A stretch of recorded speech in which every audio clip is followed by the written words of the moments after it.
Hello, lovely people. Welcome to Philanthropic February, day 20.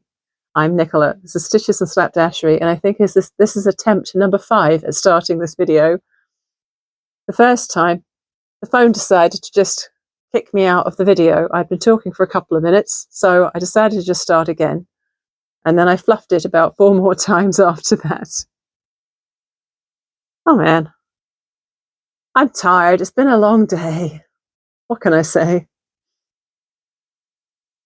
So we're almost 3/4 of the way through February, and I'm really happy to say that I have hit a couple of targets that I set for myself at the beginning of the month. I have made, I think, 29 items for the silent auction in September, and I have made 9 tote bags for the women's organization who helps to dress women for interviews, so that they can get a leg up on the work ladder. And I have given away a lot of crochet hearts around Valentine's Day, which put a smile on a lot of faces. And yeah, Philanthropic February working out really well right now. I don't know whether you guys have joined in at all, but I've been having a really fun time with it. So I haven't really made much progress on the knitting and crochet projects since yesterday. So I thought I'd just ignore that for now and then make some progress on it over the weekend, and I can show you more then. But before I forget, if you want to enter the giveaway on day 7's Philanthropic February, you'll find it in the playlist that I link at the very end of this video in the end card. I will be drawing for a winner for the toadstool earrings over the weekend. So if you're watching this video the day it's issued, which is going to be Saturday the 21st of February 2026, go and do it ASAP, because it's your last chance. So for something relaxing to do, I wasn't really sure what I was going to do tonight. So I said to Mr. Stitches, I said, I'm going to go downstairs. I don't know what I'm going to do. I'm going to go in there, look around and see if any of my craft supplies jump out at me. Well, the first thing that jumped out at me was the fact there was a spider walking around on my bookshelf. And I thought, do I catch it and pop it outside? Well, if I did, it would probably freeze its little legs off, because when we woke up this morning, it was -13 outside. Yes, we're having a cold snap. And I thought, okay, I should probably let the spider stay, because it might be eating some of the nastier little bugs that might want to crawl into my yarn and fabric. So it's staying. I think it's up on the top shelf there now. And I just hope it doesn't surprise me, like running across my sewing table or something. I don't mind spiders, as long as they keep their distance and don't make me jump out my skin, because they show up somewhere unexpected. They're very beneficial creatures, and I certainly don't kill them, because that wouldn't be nice. Anyway, I'm digressing, aren't I? So that's what I did. I came down here and I looked around and I ironed those bags that I finished yesterday. So now I have those 9 little wackily coloured tote bags, book bags for kids, done. Finished, done and dusted. And I was having a look around and I thought, wouldn't it be nice if I had another thing I could use as a scroll center? I'd love to make a bit of a larger scroll that has, I don't know, a bit more room on it, say like 4 inches of width, and something pretty on the ends rather than just the small ones that I've made before, the slow stitched scrolls. And I don't really have anything right now. Maybe I need to go thrifting again and see if I can keep my eye open for something appropriate. So what I have decided to do, or at least start on tonight, because this is going to be a slow project because it's slow stitching, is I'm going to make another little pouch. It's not going to be as big as this one. So this is a pouch that I made using, let's see, I guess you'd call them wonky log cabin blocks. And I think the square I started out with was probably about 24 inches.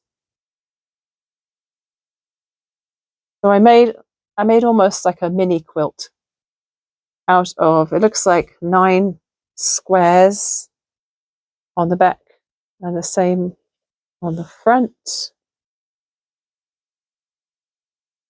And I put them together, right sides together, flip them out, and then folded them into this bag. So all you do is you fold up the bottom corner, you fold the 2 side corners in, and this becomes the top flap.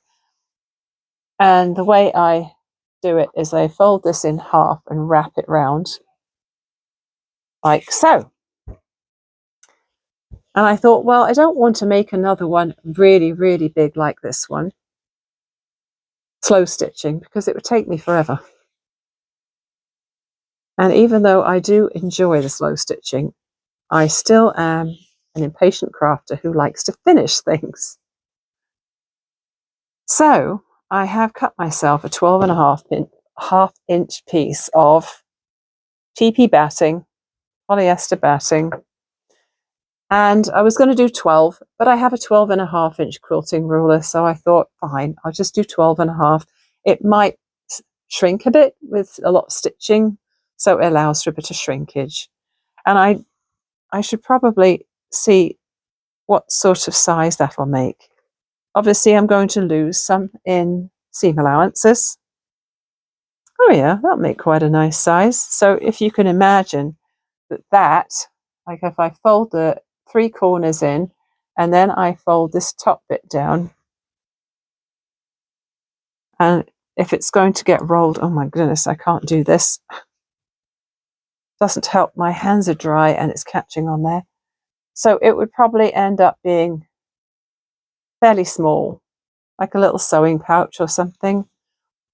And I thought this could fit into my philanthropic theme, because I could make a smaller version of this to give away to a friend. So what I'm going to do next, I have grabbed my really heavy bag of scraps, my scrappy bag of scrappity scraps, which weighs about 7 pounds. And I'm going to unzip it and start laying scraps on here.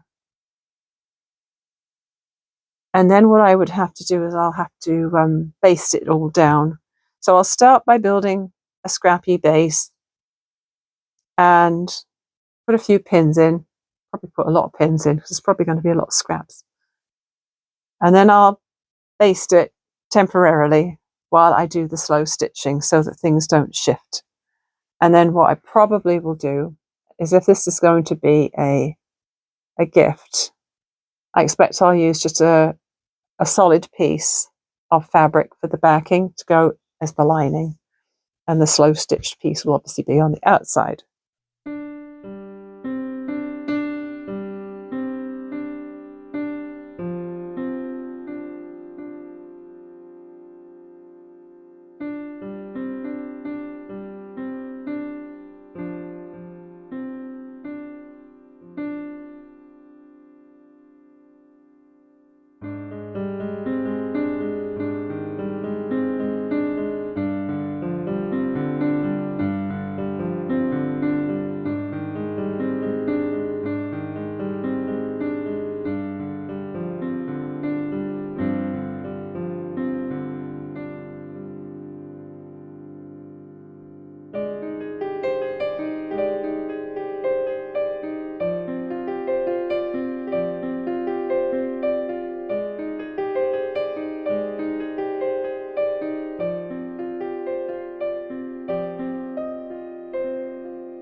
can't believe how long that took me. That was about 54 minutes of putting scraps on a piece of batting.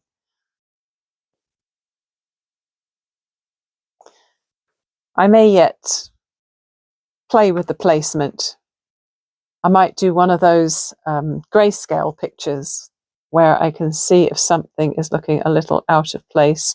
I know a couple of my greens and a couple of my pinks were much brighter than the rest, and that's not necessarily a bad thing, especially as when I add a whole bunch of stitching, it's going to kind of blur the lines a little bit. But hey, it's pretty. I was going for a green and pink theme because it felt nice and springy. So we'll see how that turns out. And now I better go and edit this for you and get it scheduled for midnight so that you can watch it in the morning. I think I went through maybe the top half of the scrap pillow of scraps. There's many, many more I didn't even get to. Every now and again I need to tip it out, I think, and toss it a little bit to mix it around so I'm not always pulling the same ones from the top of the bag. Thanks as usual for watching. I hope you enjoyed coming along with me for a little bit of scrap play, and I'll see you tomorrow with something else. Bye for now.